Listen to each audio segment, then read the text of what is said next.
India terms terrorism as a worst form of human rights violation and a war crime in the right to reply at the UN General Assembly. India criticizes Pakistan's long-standing policy of sponsoring terrorism. India reacts strongly to Pakistan Prime Minister Nawaz Sharif's speech at the United Nations. Minister of State for External Affairs MJ describes Sharif's remarks as non-factual and full of threat bluster. He adds that glorification of Hizbul commander Burhan Wani is an act of self-incrimination by Pakistan. UN Secretary General Ban Ki-moon rejects Pakistan's dossier on Kashmir, rules out third-party intervention. Ban Ki-moon says India and Pakistan resolve all outstanding issues including Kashmir through dialogue. To strengthen SAARC nations' anti-terrorism mechanism, experts hold second high-level meeting in New Delhi. The two-day seminar will review strategies to tackle terrorism in SAARC nations. Goods and Services Tax GST Council holds its first meeting in New Delhi today. The council will decide on long-pending issues of threshold limit for applicability of the tax as well as the limit for dual control between centre and states. Union Culture and Tourism Minister Mahesh Sharma, addressing the Tourism Investors Summit in New Delhi, said the government has focused on connectivity, especially air connectivity, and made air travel within the means of the common man.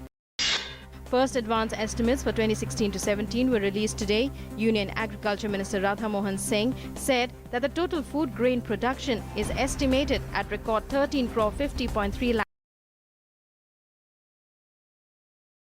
Pulses production is estimated at record 8,70,000 tons in 2016 to 17. Finance Minister Arun Jaitley today inaugurated a seminar on long-term infrastructure financing and best practices for PPP projects in the BRICS group. While addressing the event in the national capital, he says that if India has to grow at 7%, it has to overcome the challenges of infrastructure deficit and how to fund it. The BSE Sensex soared by 265.71 points to end at 28,773.13, while the NSE Nifty also surged by 90.30 points to 8,867.45. Union Railway Minister Suresh Prabhu says the next century will be India's century and stressed that one should work on it wholeheartedly. He was addressing an event at All India Management Association in New Delhi. In the same event, MOS Information and Broadcasting Rajavardhan Rathore said that opportunity comes in the way of every nation. He called upon youth to take maximum advantage of this opportunity. A day after the AAP MLA Amanatullah Khan arrest in a sexual harassment case, another AAP MLA Somnath Bharati was today arrested in connection with AIIMS boundary wall dispute case. Meanwhile, the Delhi court has granted bail to Amanatullah Khan.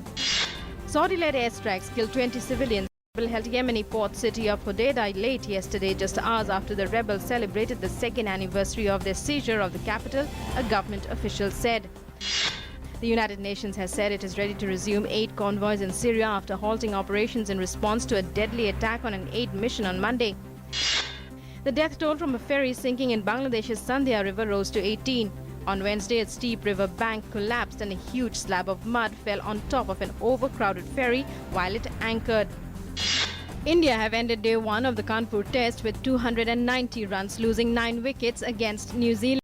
Cheteshwar Pujara and Murli Vijay scored fluent half-centuries before the Indian team lost their way. Trent Boult and Michael Santner picked 3 wickets respectively for the visitors.